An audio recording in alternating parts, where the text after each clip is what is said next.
Well, I want to thank you for joining me. You have an absolutely incredible story, and you have a new book, Live Like a Guide Dog. We're going to get into your backstory, but I want to start with the book. What made you want to write this particular book? So at the beginning of the pandemic, I realized that since September 11th, 2001, when I escaped from the World Trade Center, the 78th floor of Tower One, I had talked about what I knew, and that it created, well, I didn't even verbalize so much, but it had created a mindset in me that said, you know what to do in the case of an emergency, which really, in a more general sense, is to say, you know what to do when something confronts you. You don't need to be, as I call it, blinded by fear or paralyzed or just incapable of making decisions. I learned that fear is something that I can use as a very powerful tool, but I've never taught people how they can learn to control fear. So what we did at the beginning of the pandemic was what I started to do was to learn a little bit more about my thought process of, gee, you're not teaching people to control fear. Why don't you write a book about it? And so I teamed with Carrie Wyatt Kent in Illinois, and the two of us wrote Live Like a Guide Dog, true stories from a blind man and his dog about being brave, overcoming adversity, and moving forward in faith. And the idea behind it was and is something else that I've said over the years. I've learned a lot more about trust, teamwork, and leadership from working with guide dogs than I've ever learned from all the famous motivational speakers and experts in leadership and team building. So we put all of those lessons into Live Like a Guide Dog. Lessons like everybody is always doing what if this, what if that. And most of the time, they have no control over what if. It's just we worry about so many things, we create fear in our own minds. And what we don't learn to do is to step back in our own minds and analyze, why are we afraid of this when we don't have any control over it? We can learn not to be afraid. And so that's what Live Like a Guide Dog is really all about, is teaching people that they can learn, if they develop their mind muscle properly, they can learn to control fear, and they can learn to use it as a powerful aid in living our lives. Yeah, and that's such an important message for everyone, really. And I think back to your story, and now I want to kind of get into that because you were in Tower One. You mentioned being in the 70s in terms of floors. That is very high up. I just climbed 12 flights of stairs the other day and I was exhausted. So that's a lot of flights of stairs. Take us through that morning, where you were when everything happened, and what was going through your mind once you realized something wasn't quite right. So I was hired in 1999 by Quantum Corporation to open an office for them in New York City because I had been selling their products through a reseller, and they hired me to open an office because Wall Street firms like to have manufacturers have an actual presence in the city. And so we opened the office, and it turns out we were able to get a great deal in the World Trade Center. And that was because the occupancy rate in 1999, at least I was told, was still only about 80% because of the bombing that had taken place in 1993. Now, that wasn't much of a bombing, but it was enough to create awareness. And so when I opened the office, the first thing that I did was to start to spend time learning what to do in the case of an emergency. I hired a staff. I was the leader of the office, and I knew that I had to do the same things that any other leader would do. And that is, I needed to know where things were because I don't read signs, being blind. And so I learned how to travel around the World Trade Center. I learned where the restaurants were because if, for example, we had someone in the office, one of my staff brought somebody in and they wanted to go to lunch, I needed to be able to do as much to take the lead to get people to where we could have lunch as anyone else would normally do. I needed to know what to do in the case of an emergency. I needed to know all the emergency exits because you see, that's not what a guide dog does.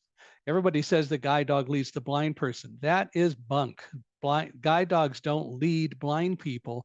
Guide dogs guide. That is to say, the purpose of the dog is to make sure we walk safe, but the dog depends on me to know where I want to go and how to get there. I have to give those directions to the dog. So I had to learn all of that, which is fine. I think everyone should have to learn that rather than just reading signs. What if there is an emergency and where you are has a lot of smoke and you can't read the sign? You need to know what to do. And that's also a lesson that we talk about in Live Like a Guide Dog, that knowledge is a very important thing and helps you really deal with fear. Well, anyway, so I learned all of that. And as I said earlier, that actually created a mindset for me that says, you know what to do if there's an emergency. So on September 11th, we were going to be holding some sales seminars teaching some of our reseller partners how to sell our products. And I was in the office along with a colleague, David Frank, who came in the night before from our corporate office in California. We were going to be doing sales seminars to teach our reseller partners how to sell our products. David's job was to talk about pricing and so on, because that was what he was responsible for. I would be their main technical contact, and I'm technical anyway. I have a master's degree in physics, and I also got a secondary teaching credential along the way, so I love to teach. So I was going to be doing the main part of the seminars, talking about the technical aspects, teaching people how to sell our products, and then David was there to talk about pricing. So we got into the office. We had some early arrivals that came in about 8 in the morning. The seminar was supposed to start at 9. And of course, about 8:45 in the morning, the building was attacked. And it was hit basically between the 93rd and the 99th floor. So I just call it the 96th floor. So it was 18 floors above us on the other side of the building. People Wow. always say to me, well, you didn't know, of course, because you couldn't see it. Excuse me. The last time I checked, Superman and X-ray vision are fiction. Nobody saw it. In fact, as we were going down the stairs, there were lots of people around us, and no one knew what happened because it happened on the other side of the building and above us. So we had no clue. The only sense that we had that there was an issue was after the building tipped and it came back.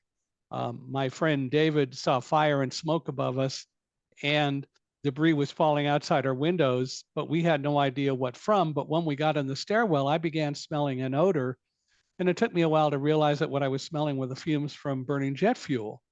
And what I did was I observed that to others, and they said, yeah, you're right. We must have been hit by an airplane, but we had no clue. And in fact, Wow. I never knew until we were down and out and both buildings had collapsed. And then I was able to reach my wife on the phone, and she was the first one to tell us how 2 aircraft had crashed into the towers, deliberately one to the Pentagon, and a fourth was still missing over Pennsylvania. I How talked much with her. can I just ask, Sure. how much time was there between you getting out of the building and exiting it and the buildings coming down? Well, so we got outside at 9:45. So it took an hour to get down the stairs and then be escorted. An FBI agent came over when we got to the bottom.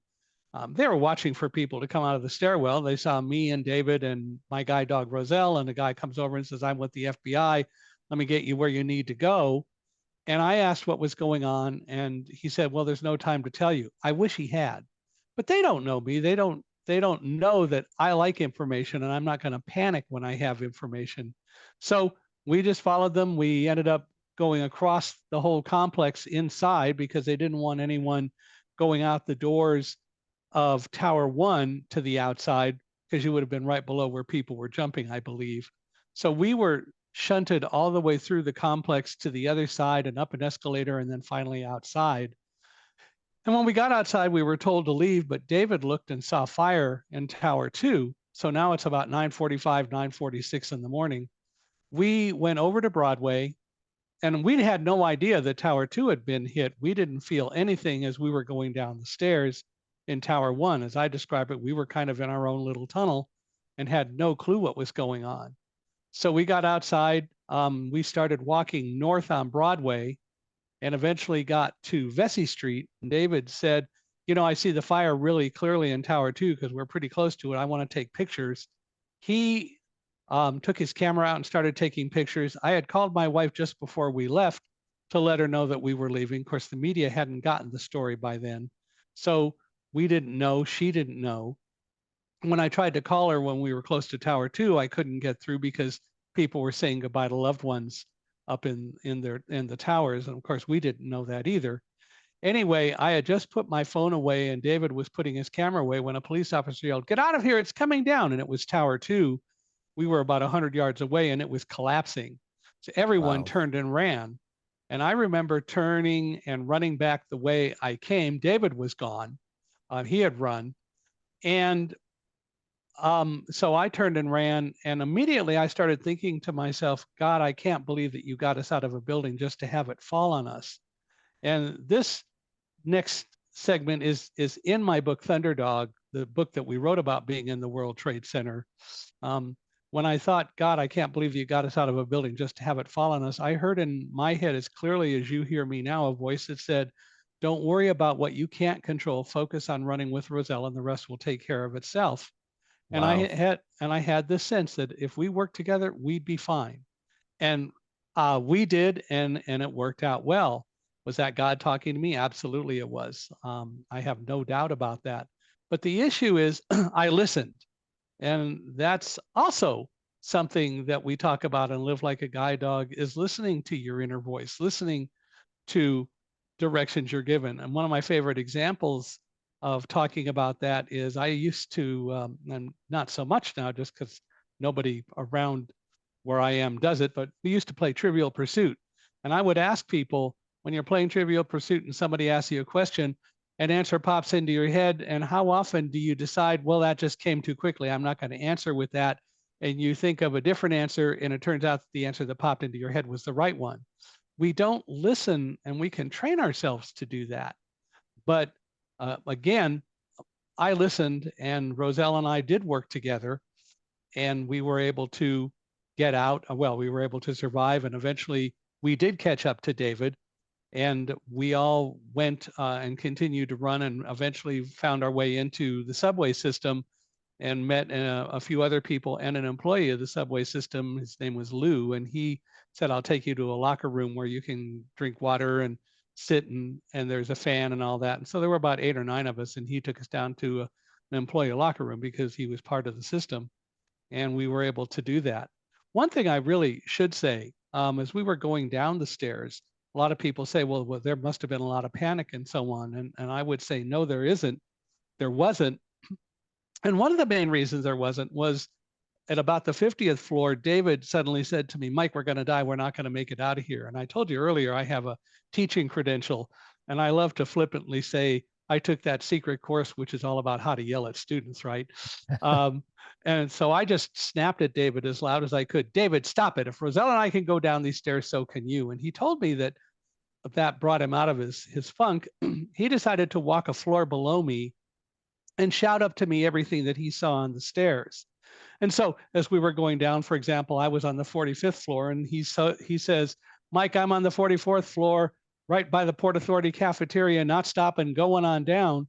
And the reason I mention that is because anyone who could hear David, and there had to be hundreds or thousands of people within the sound of his voice, anyone who could hear David had a voice that was telling them he's okay on the stairs.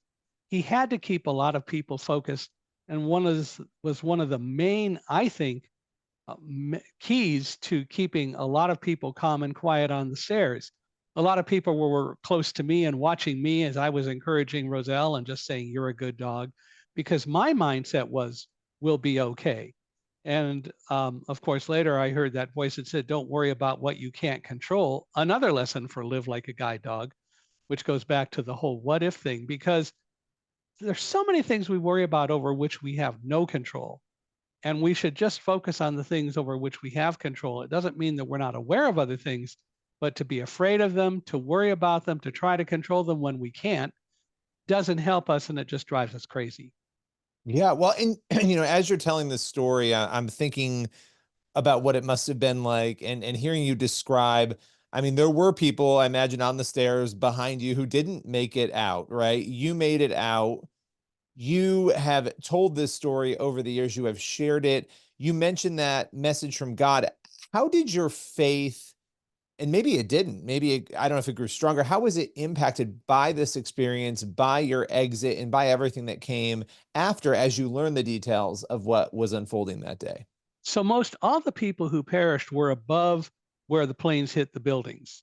And so most everyone below did make it out. A few did not, Okay. but Okay. mostly the people below did make it out. For me, I had a strong faith already. And And so, I mean, it certainly reinforced my faith, and it really helped affirm what I always believed, in the most substantive way possible. And I've always believed that we should listen to God, listen to that voice that is giving us instruction, and learn to listen to it. It will also help us in recognizing that there's a lot more that we could know about ourselves and so on if we would just but listen. So for me, it reaffirmed more than it made it happen. The faith was already there. It was very strong, and it continued and continues to be strong. You know, you talked about fear before, and obviously there were other people I'm sure who were feeling a lot of fear in Sure. those moments. You know, fear is treated as this thing that's overpowering. It overtakes us. It's such a horrible thing, but fear can also protect us. It can help, spark readiness. Talk a little bit about how we should look at fear in your view and how the book can help reinforce some of that. So one of the things that we oftentimes and mostly do is at night, for example, we fall asleep. Um, we don't think about very um, substantively. We don't look in a very diligent way or introspective way. What happened today? How did it go? What was I afraid of? Why was I afraid of that thing that I was concerned about that never really happened? Or why was I afraid and it affected my decision? So if we really start to think about those things and work on them and recognize, oh, I really didn't need to be afraid of that, we can start to train ourselves to focus our fear and not allow it to become something that overwhelms or blinds us. We can teach ourselves that when there is this fear reaction, what we need to do is to look at it, and that's something that can happen in an instant. Look at it and go, oh, there's nothing here to be afraid of. What I do need to do is to take some action, but I don't need to allow fear to paralyze me. And it is something that I've grown up with. When I get to a street corner and I tell my guide dog to go forward, it's a little different now than it used to be. When I, for example, lived in Boston, which I did for 3 years, oftentimes drivers in Boston tend to be pretty aggressive. And I could be starting to cross the street and suddenly I hear a car coming. I have to learn to make a quick decision based on what I'm hearing. Do I back up or do I go forward? And typically I'll run across the street if I'm at all part way into the street. Now it's different because if I tell my dog to go forward and the dog doesn't go, I won't go. And I will try to look at what is it that made my dog not want to go. It's a process that the schools call intelligent disobedience. And the dogs absolutely have the authority to not obey if I say forward and the dog sees a car coming at us, which today is probably a hybrid or a quiet car, and I won't even hear it. But I'm not going to go off and make my dog go when that dog refuses, because the odds are incredibly high that the dog refuses to go because there's some reason for it. As I said, we work as a team, and the dog's job is to make sure that we walk safely. And I have to recognize and allow the dog to do its job, while at the same time, the dog is depending on me to know where I want to go and how to get there. So the two of us work together as a team to make sure that we walk safely. The reality is that in our world, even with sighted people, the accident rate is higher among pedestrians who encounter a hybrid or a quiet car because they don't hear it coming. And that higher accident rate is what allowed Congress to pass in 2010 and signed into law by 2011 a law that said that quiet cars have to have some sort of an ability to make a noise so that people can hear them coming. And they still are working on that, but the reality is that the the fact is we've got to have cars make a noise, not just for blind people, but for other people as well, because you may not see the car coming from behind you, and you need to be aware that it's coming. We have to respect and protect the rights of pedestrians, if you will. As you're talking about all this, and I go back to your story and your experience with, guide dogs and, such incredible animals dogs are. You mentioned one of the misconceptions about the dog guiding you, versus you guiding the dog, essentially, you letting the dog know where you want to go. What are some of the other misconceptions you think are out there when it comes to guide dogs? I think the biggest one is that one, that the dog knows everything and the blind person just holding on the harness and is being led along. And it doesn't work that way because, as I said, the dog's job is making sure that we walk safely.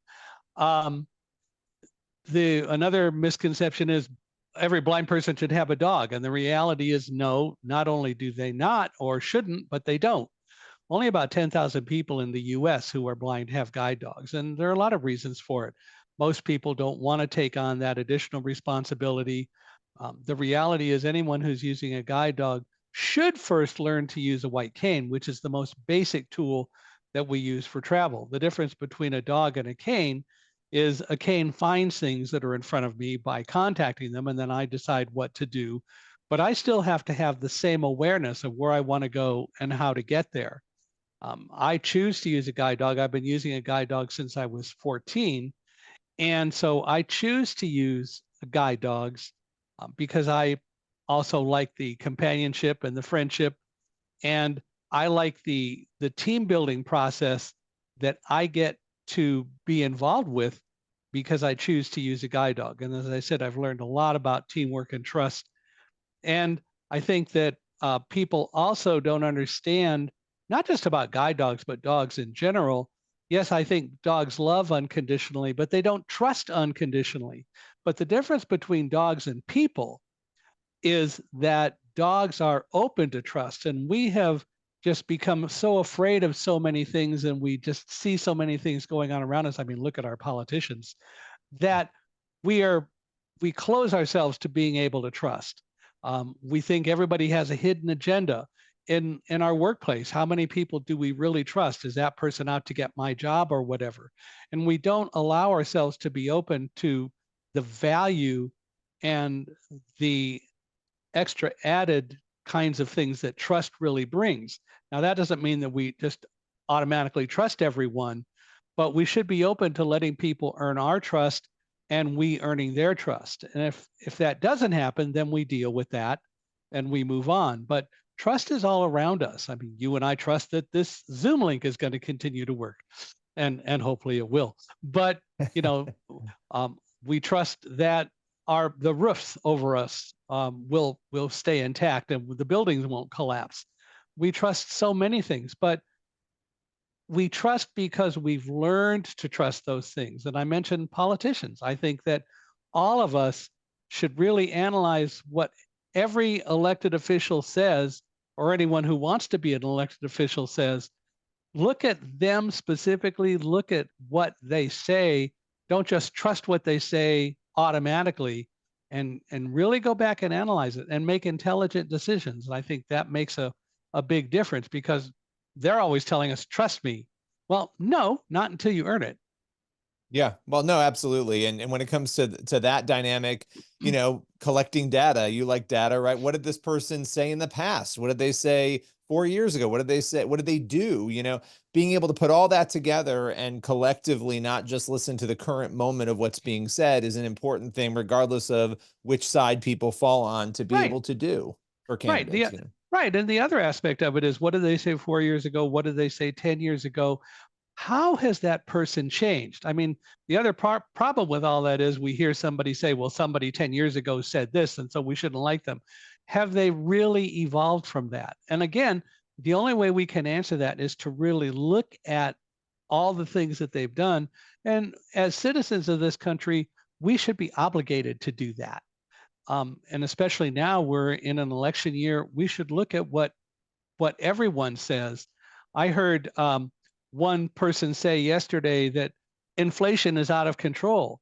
Gee, last week we heard from the government that inflation is down below 3% at 2.9%, which is an arbitrary number anyway. That is, people say, well, our inflation has to be at 2%. That's arbitrary. But the bottom line is inflation is hardly out of control. And we should be aware enough to know those things and analyze what we're hearing when people make those kinds of claims. Absolutely. Well, and I've got to ask you one final question here, because it's, yeah, there's so Mm. much to your story to unpack. But one thing that strikes me is you have not allowed blindness to hold you back in any way. And a lot of people struggle. We all struggle with different things, right?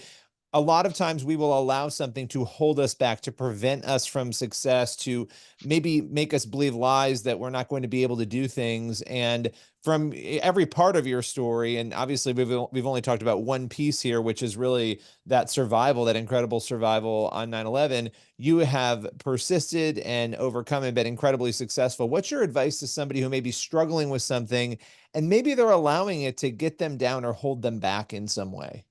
What they really need to do when that sort of thing happens is, as I mentioned earlier, be introspective at night. They've got to decide why it's holding them back and what's really holding them back.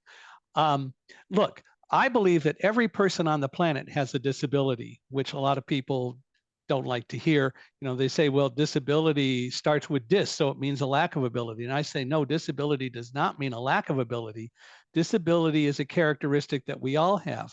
For most of you, when Thomas Edison invented the electric light bulb back in 1878, he created a process so you could have light on demand so you could see in the dark, which is a reasonable accommodation under the Americans with Disabilities Act, right?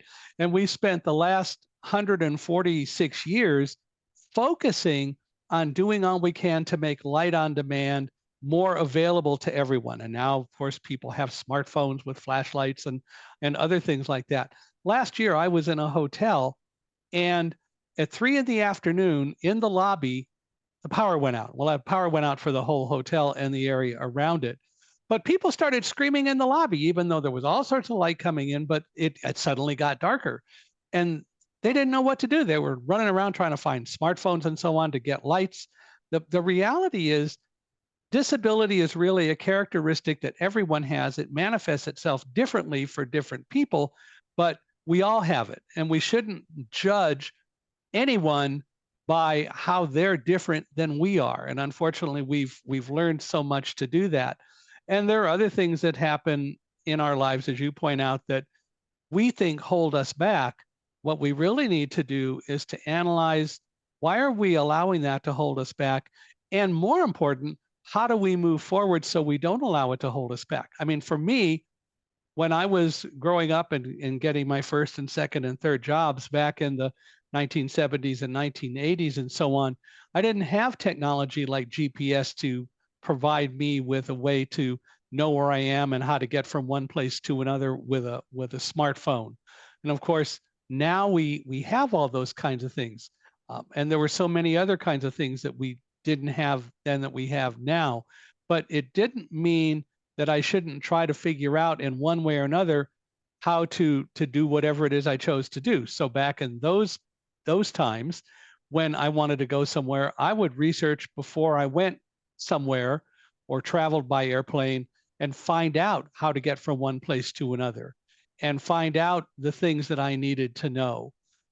And so technology helps us, but again, it's a tool. The internet helps us. I think the internet is a great treasure trove because there's so much information that I didn't have access to before, and I choose to take advantage of it.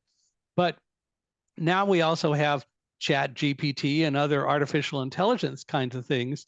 And some people say, well, those are bad for schools because kids just write their papers and they use chat GPT. And so are they really learning anything? And my response is, as a trades teacher, we can find out what they really know. Artificial intelligence gives us a really incredibly tremendous opportunity. Let children write their papers however they write them, turn them in, and then call children up to the front of the class and say, defend it, and find out what they really know. It doesn't need to take a lot of time, but the reality is that students will either do it right, and that doesn't mean that you can't use AI to help you, but you need to be the one to deal with creating the information or understanding the information and knowing the information.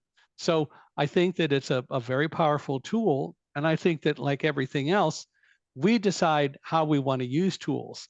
And we can either make them good tools or bad tools. The internet's great. Yeah, we have a dark web, which is unfortunate, but we can deal with that, and we should.